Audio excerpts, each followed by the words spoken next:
Assalam alaykum wa rahmatullahi wa barakatuh. Dans un monde troublé, entre mensonges et illusions, une vérité prophétique se dresse, oubliée par beaucoup, mais préservée dans les livres sacrés. Celui que les savants appellent Al-Mahdi n'est pas un mythe ni une légende, mais une réalité prophétique. Et aujourd'hui, nous allons lever le voile sur un mystère déroutant. À quoi ressemblera-t-il vraiment ? Mais avant de découvrir ce que le prophète nous a révélé sur son apparence, prenons un instant pour invoquer Allah. Ô Allah, montre-nous la vérité comme étant la vérité et accorde-nous de la suivre. Montre-nous le faux comme étant faux et accorde-nous de l'éviter. Amin. Abonne-toi dès maintenant à notre chaîne La Foi Islamique pour ne rien manquer des signes de la fin des temps, des révélations sur le Mahdi et des enseignements authentiques de l'islam. Active la cloche pour faire partie des éveillés et non des endormis, car ce que tu vas entendre aujourd'hui risque de te choquer. Partie 1. Descriptif prophétique, les paroles du prophète. Imagine un moment béni, un instant suspendu dans le temps où le prophète Muhammad, le plus véridique des hommes, parle à ses compagnons. Son regard est sérieux, sa voix paisible, mais chaque mot résonne comme un tonnerre d'éternité. Il ne parle pas d'un roi ni d'un conquérant ordinaire, mais d'un homme qui viendra à la fin des temps pour restaurer la justice, balayer l'oppression et guider l'humanité. Et ce qu'il dit en ce moment précis, ce n'est pas une stratégie militaire, ni une révélation politique. C'est un détail physique, une vision de l'apparence du Mahdi, transmise avec une précision bouleversante.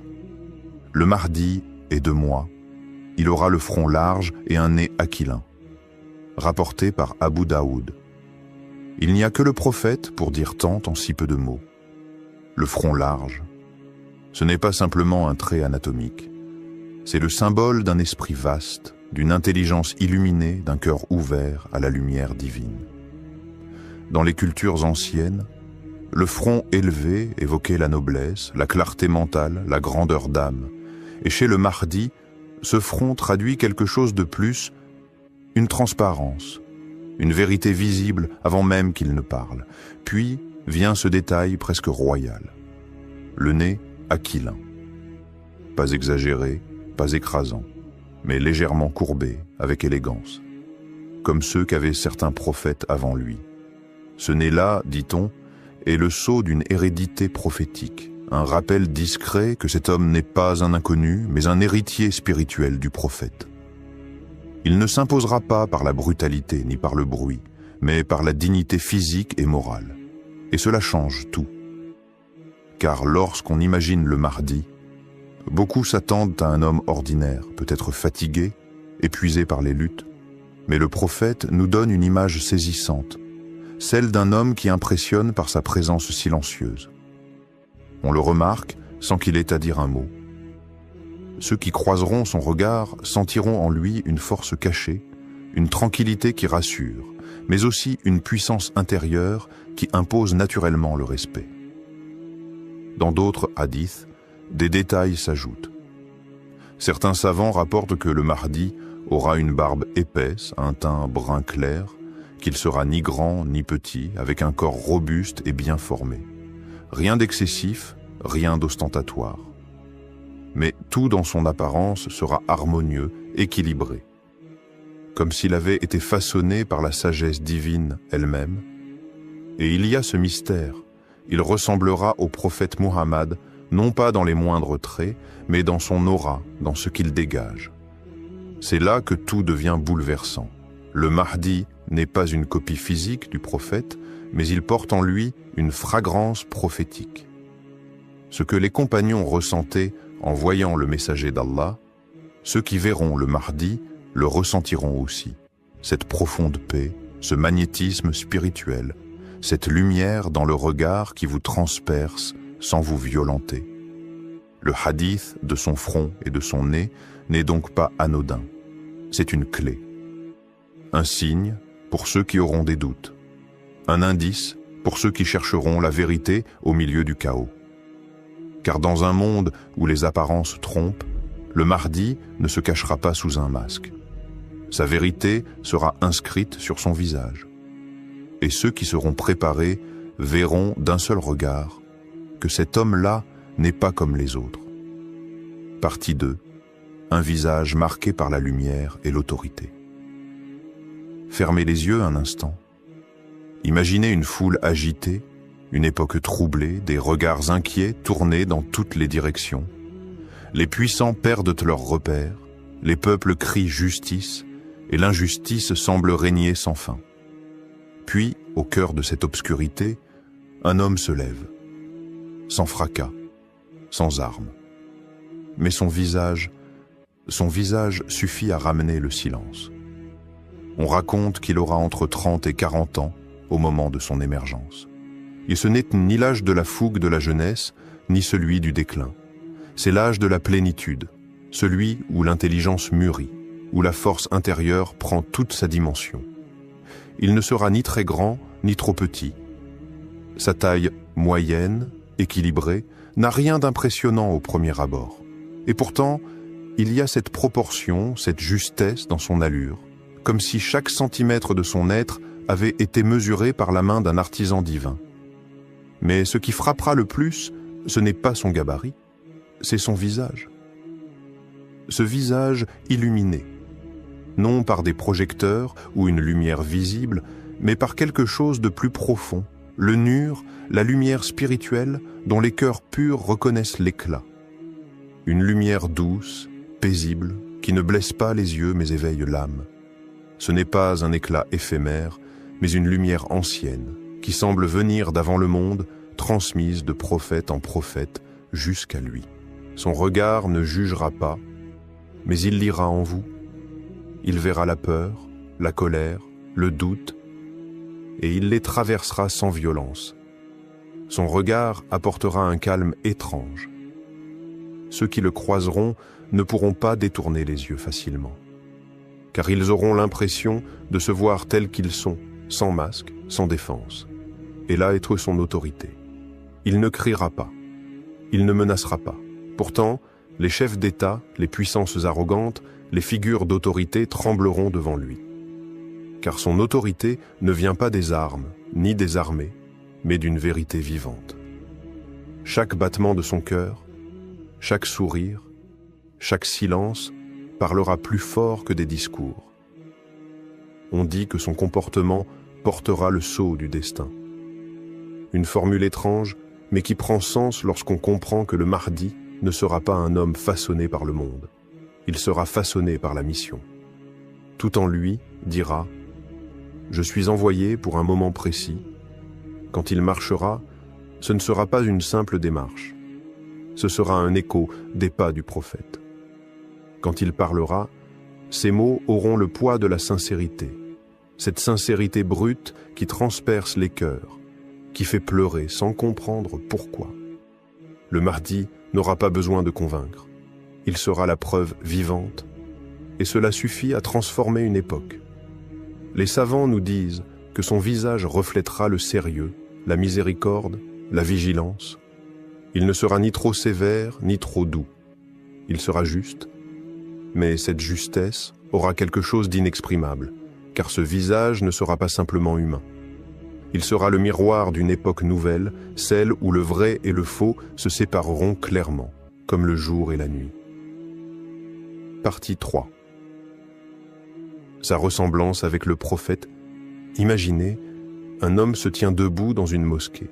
Il est là, parmi les autres. Il ne parle pas fort, il ne s'impose pas. Mais un vieil homme, au fond de la pièce, le fixe. Ses yeux sans but. Il se met à pleurer silencieusement. Pourquoi ? Parce que dans ce visage, dans cette posture, dans cette manière de marcher, il croit revoir quelque chose qu'il n'avait lu que dans les livres anciens. Une silhouette familière, une impression qui vous transperce, celle du prophète Muhammad. Les hadiths sont clairs, il me ressemblera dans le caractère, non dans l'apparence exacte. Cela pourrait suffire à combler les cœurs. Mais dans la tradition islamique, certains compagnons, certains savants ont été frappés par d'autres détails. Ils parlaient de ses yeux profonds, de sa barbe noire, de cet éclat dans le regard qui fait reculer le mensonge sans même qu'un mot ne soit prononcé. C'est là que le mystère s'épaissit. Il ne s'agit pas d'une copie physique, comme un jumeau, mais plutôt d'un écho vivant. Une continuité de lumière, le Mahdi sera comme un reflet temporel de celui que la création entière aime sans l'avoir vu. Pas dans le corps, dans l'aura, dans la démarche, dans la manière de poser le regard, dans cette délicatesse puissante que seule une éducation divine peut forger. Et alors que le monde cherchera la puissance dans les chars, les discours et les empires économiques, le Mahdi, lui, frappera les esprits par la noblesse silencieuse. Il ne viendra pas avec un trône. Il ne viendra pas entouré de lumière artificielle. Il ne portera pas des vêtements ornés d'or ou des titres impressionnants. Il aura simplement la présence des prophètes, un cœur pur dans un corps simple. Et c'est là que l'humanité sera profondément troublée. Car dans une époque où la superficialité règne, où l'apparence écrase l'essence, voir un homme du peuple rayonner comme un roi sans couronne sera un choc spirituel. On ne comprendra pas comment il inspire autant de respect, sans argent, sans lignée connue, sans médias. Mais les âmes pures, elles, reconnaîtront. Elles reconnaîtront le parfum prophétique. Il n'y aura pas besoin de longues explications. Ses gestes seront doux mais fermes. Son silence sera plus fort que les cris. Son regard sera celui d'un homme qui porte le poids du monde, mais qui ne ploie pas. Comme le prophète, il sera à la fois un refuge pour les pauvres et une épreuve pour les orgueilleux. Et ce n'est pas seulement dans son apparence qu'il rappellera le prophète, mais dans sa manière d'écouter, de répondre, de sourire, de pleurer pour sa communauté. Quand il s'agenouillera pour prier, on sentira que la terre elle-même s'apaise. Quand il lèvera les mains vers le ciel, les anges retiendront leur souffle. Car ce n'est pas un homme qui parle, c'est l'ombre d'une promesse divine. Le Mahdi ne dira pas « Je suis comme le prophète ». Il ne cherchera aucune comparaison, il ne cherchera rien pour lui. Mais l'univers, lui, témoignera.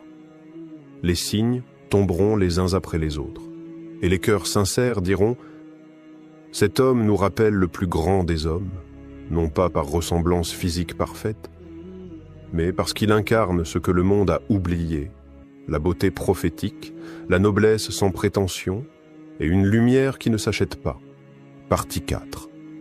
Des signes visibles pour ceux qui cherchent la vérité. Le Mahdi ne sera pas un homme qui criera sa mission sur tous les toits. Il n'aura pas besoin de proclamer « Je suis le guide ». Le monde, dans sa confusion, attend des super-héros, des idoles spectaculaires, des leaders médiatiques. Mais le Mahdi ne sera pas de ceux qui s'imposent par les projecteurs. Il s'imposera par la vérité silencieuse qu'il porte. Ce sont les croyants au cœur éveillé qui le reconnaîtront, pas par logique, pas par raisonnement complexe, mais par un frisson, un apaisement, une évidence spirituelle qui dépasse les mots, comme si l'âme murmurait doucement « c'est lui ». Des traditions rapportent qu'une voix céleste, entendue par tous les peuples dans leur propre langue, annoncera sa venue. Cette voix viendra du ciel, au-dessus de la Kaaba, et dira « Voici le Mahdi, le calife d'Allah ». À ce moment, les cœurs sincères sauront, et ceux qui ont refusé d'entendre comprendront qu'ils ne pourront plus ignorer. Mais au-delà de cette voix, il y a des signes physiques, des indices visibles pour ceux qui ont appris à lire avec les yeux du cœur. On rapporte qu'il portera une tache de naissance, semblable à un sceau. Certains disent qu'elle se trouve entre ses épaules, d'autres sur son dos, dans une zone où le prophète Muhammad portait lui-même le sceau de la prophétie. Cette marque n'est pas un symbole magique, mais un rappel, un écho du lien entre les temps. Le Mahdi n'est pas un nouveau prophète. Il est l'héritier, le continuateur d'une mission divine qui ne s'est jamais interrompue. Il ne portera pas les habits des rois, pas de soie, ni de dorure. Il s'habillera avec modestie, avec des vêtements simples, parfois même usés par le temps. Mais sa manière de les porter fera toute la différence. car la lumière intérieure transcendra les apparences. Un manteau de laine sur ses épaules pourra impressionner plus que les costumes des puissants. Son apparence deviendra un appel visuel, un message silencieux, comme si chaque détail de son corps, de sa posture, de sa démarche était une révélation pour les yeux qui cherchent.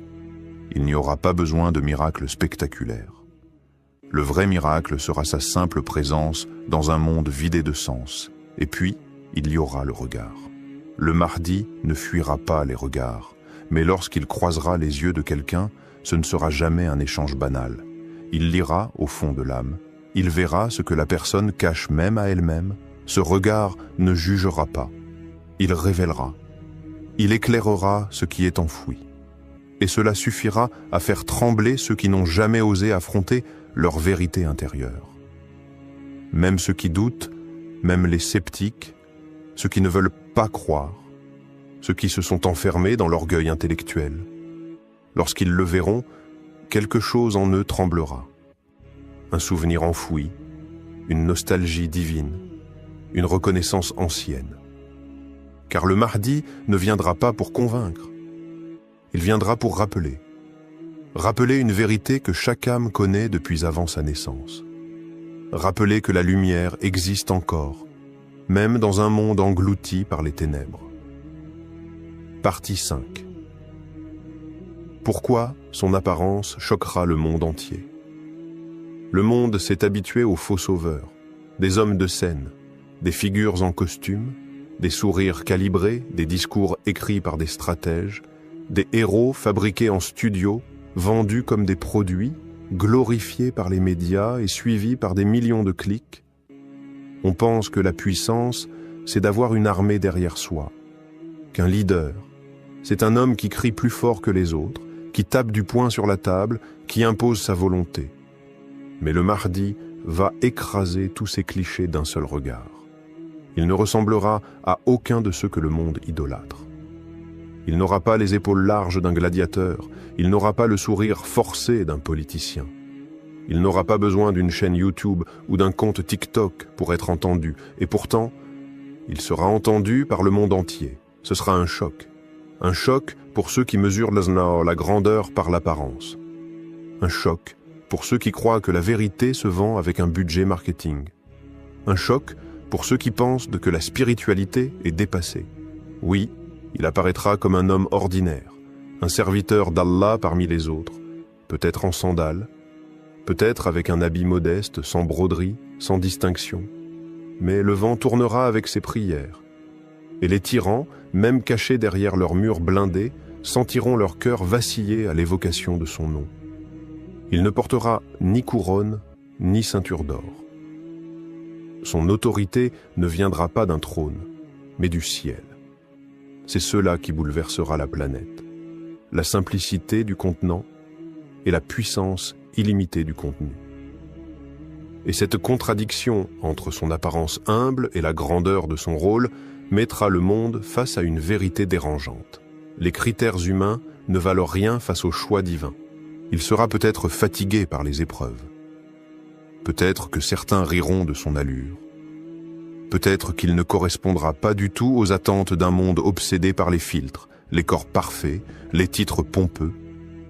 Mais ceux qui le regarderont avec les yeux du cœur verront une lumière qui ne s'explique pas. Il n'aura pas de garde du corps, il n'aura pas de palais, il n'aura pas de stratégie électorale, mais il aura ce que personne d'autre ne possède, l'appui du ciel. Et quand il parlera, ce ne seront pas des mots politiques, ce seront des vérités tranchantes, des rappels brûlants, des versets vivants, et c'est ce langage-là que le monde moderne a désappris à comprendre. Les puissants trembleront, non pas parce qu'il hurlera, mais parce qu'il dira la vérité, et qu'ils n'auront aucun argument pour la contredire. L'arrogance du monde sera brisée par la modestie d'un homme. Les mensonges accumulés depuis des siècles seront balayés par la sincérité d'un regard. Et cette sincérité-là, personne ne pourra la falsifier. Le choc ne viendra pas de ses habits, ni de sa barbe, ni de la taille de ses pieds ou de la coupe de son turban. Non. Le choc viendra du fait que tout ce que l'humanité attendait était sous ses yeux, mais elle ne l'a pas reconnu. Car le Mahdi ne viendra pas pour plaire, il viendra pour restaurer. Et cela, ça dérangera. Le Mahdi ne sera pas celui que les foules attendent, il sera celui que Dieu a choisi. Et son apparence, bien que décrite dans les hadiths, restera un mystère jusqu'au moment où Allah le fera émerger. Ce jour-là, beaucoup pleureront. Certains de joie, d'autres de regret. Prépare ton cœur plus que tes yeux, car ceux qui ne verront que l'extérieur risquent de le rejeter. Mais ceux qui voient avec la lumière d'Allah sauront dès le premier regard. Abonne-toi à la foi islamique, car d'autres vérités prophétiques arrivent. Partage cette vidéo, car la fin est proche, et les signes sont là. Mes chers frères et sœurs, aujourd'hui, c'est un moment que l'histoire retiendra. Une nouvelle bouleversante, un événement prophétique vient de frapper le cœur de la Mecque, et il pourrait bien annoncer ce que les croyants attendent depuis des siècles. Les hadiths l'ont décrit, les savants l'ont redouté, et maintenant il est là, sous nos yeux. Avant d'entrer dans le vif du sujet, abonnez-vous à notre chaîne La Foi Islamique pour ne rater aucun signe, aucune vérité, parce que chaque jour qui passe nous rapproche de l'inévitable. Préparez-vous, car ce que vous allez entendre va vous glacer le sang. Bismillah, walhamdulillah, wa salat wa salam ala rasulillah. Le signe, un événement mystérieux à la Mecque. Imaginez une nuit paisible à la Mecque. Le ciel est clair, la foule tourne autour de la Kaaba dans une harmonie silencieuse. Il est presque minuit, soudain, tout bascule. Un son étrange et profond, semblable à un grondement, fend l'air. Ce n'est ni un appel à la prière, ni une voix humaine. Le bruit semble venir de l'au-delà, comme si les cieux eux-mêmes avaient décidé de parler. Les pèlerins s'arrêtent, confus. Certains lèvent les yeux, d'autres tombent à genoux. Et c'est là que la lumière apparaît, une lumière blanche, mais pas comme celle d'un projecteur ou d'un éclair. Elle n'a ni source visible, ni ombre. Elle descend en ligne droite, perçant l'obscurité comme une épée lumineuse, frappant précisément le centre de la Kaaba, là où les cœurs s'orientent depuis des siècles. La foule est figée. On entend seulement les pleurs et les chuchotements. Mais ce n'est pas fini. Une voix résonne. Pas dans les haut-parleurs, pas dans les minarets. Une voix claire, grave, presque céleste. Certains l'entendent en arabe, d'autres dans leur langue maternelle. Tous rapportent le même message, un seul mot. Al-Mahdi. Le nom résonne dans les esprits comme un coup de tonnerre sacré. Ce nom, tant redouté par certains et tant attendu par d'autres. Les gardes ferment immédiatement les accès. Des sirènes hurlent, les autorités encerclent la zone. Une partie de la mosquée est évacuée dans un silence étrange, comme si le lieu avait été sanctifié par quelque chose d'invisible. Rapidement, les vidéos amateurs commencent à circuler sur TikTok, Twitter, Instagram. Puis, tout disparaît. Les contenus sont censurés, supprimés. Mais trop tard, des millions ont vu, des milliers ont ressenti, et des centaines témoignent. Un ouléma égyptien présent ce soir-là affirme devant caméra « Ce n'était pas un phénomène naturel, c'était un avertissement, le moment est arrivé ». D'autres, plus prudents, parlent d'un signe hors du commun qui ne peut être expliqué que par les traditions prophétiques. Quelque chose d'immense s'est produit. Et ce n'était que le commencement. Les hadiths qui parlent de signes à la Mecque. Plutôt que de s'emporter dans l'émotion, prenons un instant pour revenir à ce qui ne change jamais, les paroles du prophète. Car dans un monde de confusion, la révélation reste notre boussole. Ce que certains ont vu à la Mecque n'est pas nouveau pour ceux qui ont étudié les textes. C'est un rappel, une confirmation, un écho d'une promesse prophétique en train de se réaliser. Dans les récits rapportés par des figures comme Ibn Kathir ou Al-Barzanji, il est dit clairement « Avant l'émergence du Mahdi, un signe céleste apparaîtra. Les cieux crieront, Les cœurs trembleront, mais seuls les croyants y verront une preuve. Ces paroles ne sont pas des métaphores. Elles annoncent un événement concret, visible, ressenti par les hommes et par la terre elle-même. Dans un autre hadith rapporté avec chaîne solide, on retrouve ce passage bouleversant.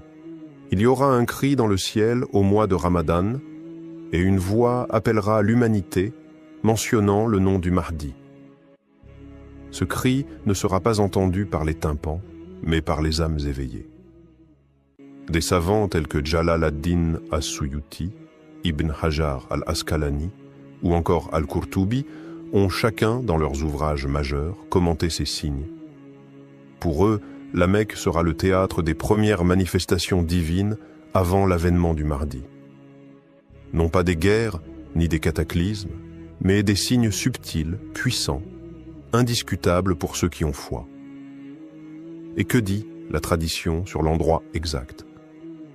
Selon plusieurs versions, la voix céleste sera entendue près du Masjid al-Haram et la lumière apparaîtra à proximité de la Kaaba. Une précision glaçante quand on pense à ce qui a été rapporté dans les jours récents. Ce n'est pas une coïncidence. C'est un alignement entre les signes célestes et la vérité prophétique. Ce que les hadiths ont annoncé semble aujourd'hui se déployer devant nos yeux. Les témoins parlent des récits qui donnent la chair de poule. Il y a des instants où l'histoire ne s'écrit pas avec de l'encre, mais avec des larmes, des frissons et des silences. Ce soir-là, à la Mecque, ce ne sont pas les caméras qui ont capté l'essentiel, mais les cœurs. Des dizaines, peut-être des centaines de croyants présents ont raconté l'indicible. Une femme d'origine indonésienne, en larmes, raconte « J'ai levé les yeux. Le ciel semblait s'ouvrir. Pas une fissure, pas un éclair. Une ouverture lumineuse, pure, comme si une porte invisible avait été franchie. Et puis cette voix, grave, lente, résonnante, elle a dit « Le temps est proche. » J'ai cru que mon cœur allait sortir de ma poitrine. Un imam âgé, habitant à la Mecque depuis plus de 50 ans, tremblait encore lorsqu'il témoignait. Je n'ai jamais vécu cela. C'était comme si la mosquée était enveloppée dans une autre dimension. J'ai senti une présence, une force, mais pas de ce monde. Il baisse les yeux, submergé par l'émotion. Sa voix se brise, il murmure seulement, c'était réel. Les gardiens du haram, eux aussi, ont vu quelque chose d'inhabituel. Ce ne sont pas les lumières ou la voix qui les ont le plus troublés, mais les oiseaux. Des dizaines de pigeons blancs volant bas, tournant autour de la Kaaba dans un cercle parfait. Pas un seul n'a quitté la formation. Pas un seul n'a battu de l'aile de travers. Tout était synchronisé, hypnotique, surnaturel. Et ce n'est pas une date ordinaire. Ce soir-là, c'était le 15 Dhul-Qidda, une date peu connue du grand public, mais que certains érudits considèrent comme porteuse de manifestations spirituelles exceptionnelles. Les anciens manuscrits évoquent des signes apparaissant dans les cieux et sur la terre pendant cette période, juste avant les grands bouleversements de la fin des temps. Un pèlerin syrien résume ce que tous ont ressenti. On dit que lorsque l'heure approche, les cieux parleront. Ce soir-là, ils ont crié. Et seul celui dont le cœur était vivant pouvait entendre. Ce que cela signifie pour nous tous, frères et sœurs, ce que vous venez d'entendre n'est pas simplement un fait divers, ni une curiosité religieuse à relayer sur WhatsApp. Ce n'est pas une anecdote à raconter, mais un miroir. Un miroir tendu par le ciel à chacun de nous pour nous poser une question fondamentale. Où en sommes-nous? Ce qui s'est produit à la Mecque, dans la ville la plus sacrée sur terre, n'est pas anodin. La lumière descendue du ciel, la voix mystérieuse, les témoins bouleversés, tout cela ne vise pas le spectacle, mais le réveil. Un réveil des cœurs endormis, de nos âmes fatiguées par le monde et ses illusions. Le prophète nous a enseigné que le Mahdi apparaîtra à la Mecque, entre le Maqam Ibrahim et la Kaaba, et que les meilleurs croyants du monde viendront le reconnaître et lui prêter serment. Mais il a aussi dit que beaucoup passeront à côté, aveuglés par leurs préoccupations, sourds à l'appel du divin. Ce signe, si ce qu'on rapporte est vrai, n'est pas destiné aux curieux ni aux insouciants. Il est destiné à ceux qui écoutent avec leur cœur, ceux qui sentent que quelque chose est en train de changer, que les heures de la dunya sont comptées, que le mensonge, la tyrannie, l'injustice atteignent un seuil prophétique. Il ne s'agit pas de paniquer, il s'agit de se purifier, revenir à Allah, déposer les fardeaux de nos péchés et se tenir debout avec sincérité, humilité, comme si l'on allait voir le mardi demain. Car peut-être que cette lumière, ce cri, ce cercle parfait d'oiseaux, était un avertissement final. Peut-être qu'Allah, dans sa miséricorde, nous a donné un dernier souffle pour nous corriger avant l'irréversible. Le Mahdi n'est pas un héros de légende. C'est une réalité spirituelle. Et lorsqu'il apparaîtra, il ne cherchera pas des spectateurs, mais des soldats de la foi, des serviteurs sincères, prêts à vivre pour la vérité et mourir pour elle. Le prochain signe sera-t-il sa baya? Il y a un frisson qui parcourt les cœurs croyants, quelque chose d'indescriptible, un sentiment ancien qui refait surface, comme si l'âme elle-même reconnaissait ce que les yeux refusent encore de croire. Le temps est-il venu? Selon les textes prophétiques, le prochain grand signe serait une voix céleste pendant le mois de Ramadan. Pas une rumeur, ni une vision, une voix réelle, puissante, universelle. Elle sera entendue par tous, dans toutes les langues, et elle prononcera le nom du Mahdi. Aucun doute, aucune confusion. Une proclamation céleste, directe, coupant court aux spéculations. Puis viendra l'armée du démon, celle qui sera envoyée pour écraser l'homme que le monde méprise encore, mais que le ciel protège. Et cette armée sera engloutie. Là, dans les sables brûlants d'un désert entre la Mecque et Médine, la terre s'ouvrira et avalera ceux qui avaient défié la promesse divine. Et ensuite, la baya, le moment redouté par les puissants et espéré par les croyants. La baya aura lieu au coin de la Kaaba, entre le Maqam Ibrahim et le coin noir, là où les générations ont prié sans savoir que ce sol verrait le serment le plus solennel de l'histoire de la fin des temps.